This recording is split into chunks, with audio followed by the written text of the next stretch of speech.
menyampaikan laporan keuangan.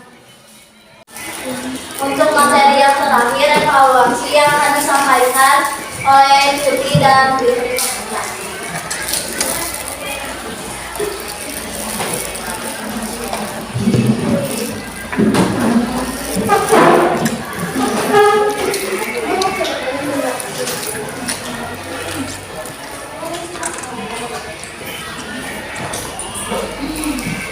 Nama usaha kami sebelah Kering Ambiar Gratot.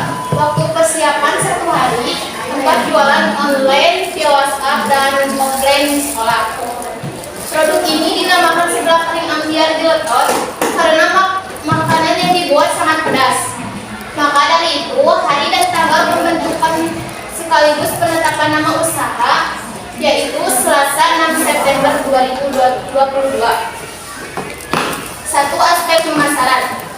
Menjual ke teman sekelas atau warga sekolah lainnya sebagai cemilan ketika waktu istirahat. 2. Aspek produksi. Dibuat di rumah sampai siap saji dan ketika dibawa ke sekolah tinggal siap saji.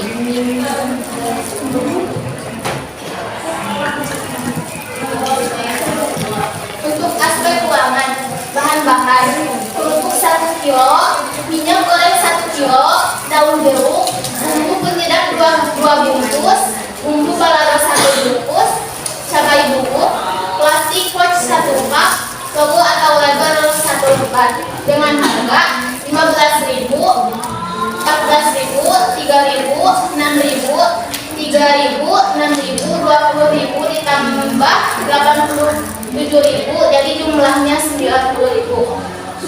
Untuk perhitungannya 1 kilo per 1.000 gram dibagi 30 gram sama dengan 30 bungkus. 90.000 dibagi 30 bungkus sama dengan 3.000 per bungkus. Mengambil keuntungan 10%, maka 3.000 ditambah 10 dikali 3.000 dibagi 100 sama dengan 3.300. Dibulatkan menjadi 3.500. Sumber dana pribadi 100.000 dibagi 5 orang sama dengan 20.000 per orang.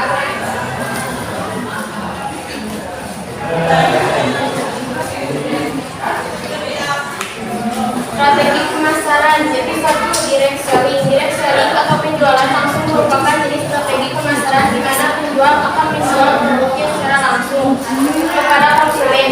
Contoh caranya yaitu melakukannya dengan menjual atau menemui konsumen secara langsung.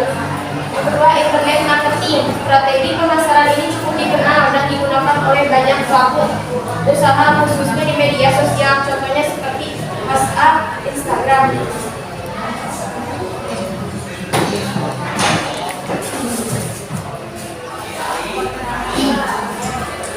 Baik, untuk pemasaran produk, di sini kami yang pertama ada objek ilmu menjual. Di sini kami memilih 2 objek ilmu menjual. Yang pertama diri penjual. Kenapa kami memilih diri penjual? Karena telah melalui tahap persiapan dan memanjakan barang supaya konsumen tertarik untuk membeli produk yang didatangkan. Jadi kami sebelum memperjualkan dagangan kami selalu mempersiapkan dulu dan memanjakan barang. Apakah sudah layak diperjualkan atau belum? Yang kedua, barang yang akan dijual. Karena produk yang akan dijual sudah dicek terlebih dahulu keadaannya, apakah sudah layak dijual, apakah belum. Yang kedua, ada teknik menjual. Di sini kami memilih 1, yaitu menggunakan teknik minat. Kenapa kami memilih teknik minat? Karena di sekolah ini banyak sekali peminat makanan pedas. Rata-ratanya anak sekolah zaman sekarang minatnya ke makanan yang pedas. Yang ketiga, menetapkan harga jual. Di sini kami memilih metode penetapan harga berbasis persaingan. Kenapa di sini kami memilih berbasis persaingan? Karena produk kami ada pesaing. Karena pesaing menjualnya lebih tinggi, jadi kami memilih metode penetapan harganya itu dengan cara pesaing, yaitu pesaing harganya 5.000 dan untuk kita 3.000. Untuk yang keempat, faktor yang mempengaruhi kepuasan pelanggan. Kami di sini memilih dua yaitu kualitas produk. Karena kualitas produk yang dijual kualitasnya bagus. Yang kedua ada harga, karena produk yang dijual lebih murah daripada produk pesaing. Yang kelima, metode pengukuran kepuasan konsumen.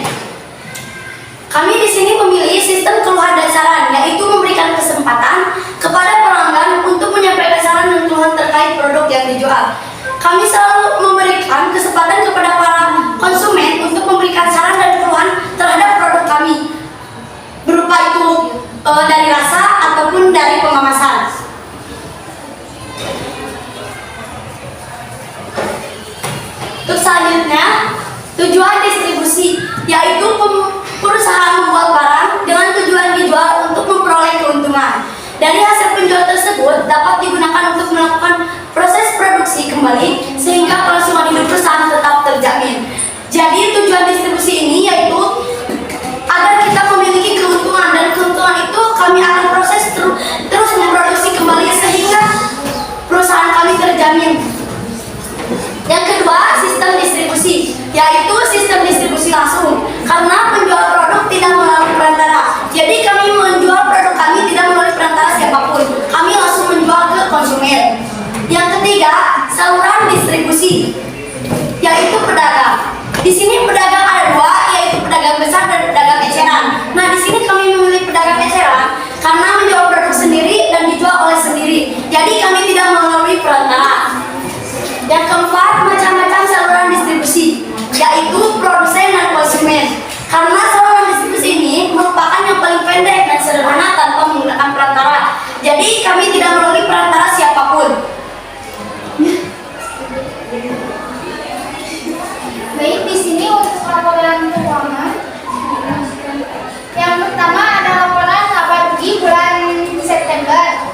Di sini kami mendapatkan total penjualan sebesar 180.000 dari 60 bungkus. Kemudian total biayanya 133, maka menghasilkan laba 47.000 dari 2 kali produksi.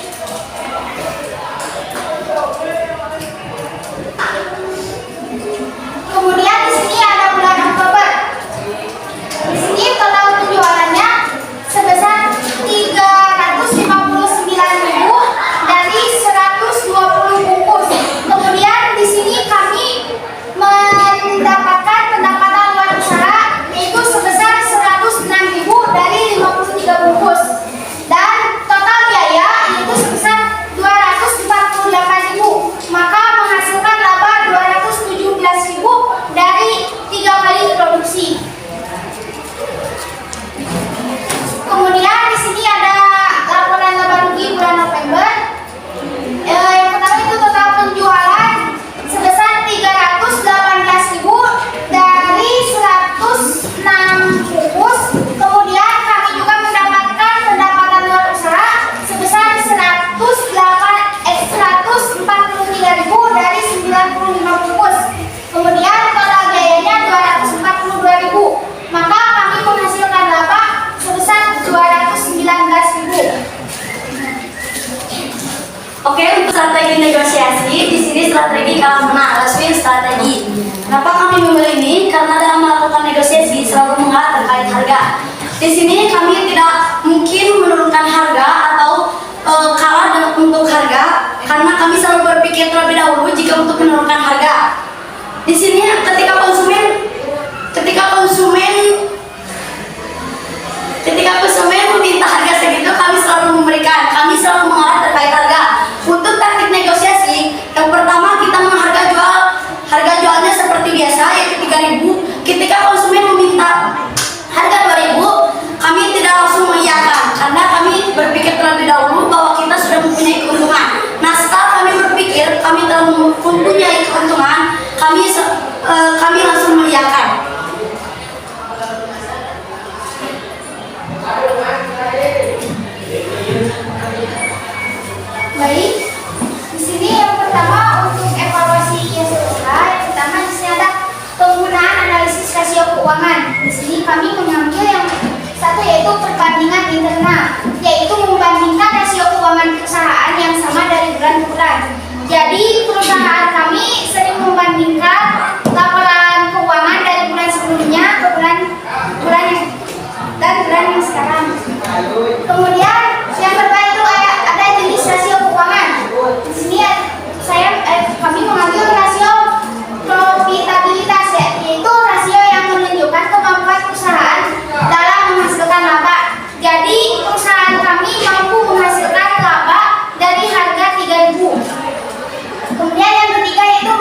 diagram ada 3 bulan. Yang pertama September, Oktober, dan November.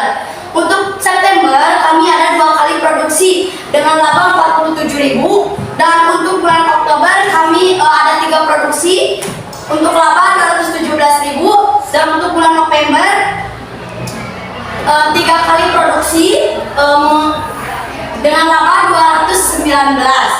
Jadi, dari diagram di samping dapat disimpulkan bahwa perusahaan Ganjeltot tidak mengalami kerugian. Jadi di sini kami alhamdulillah mengalami kenaikan, tidak mengalami penurunan.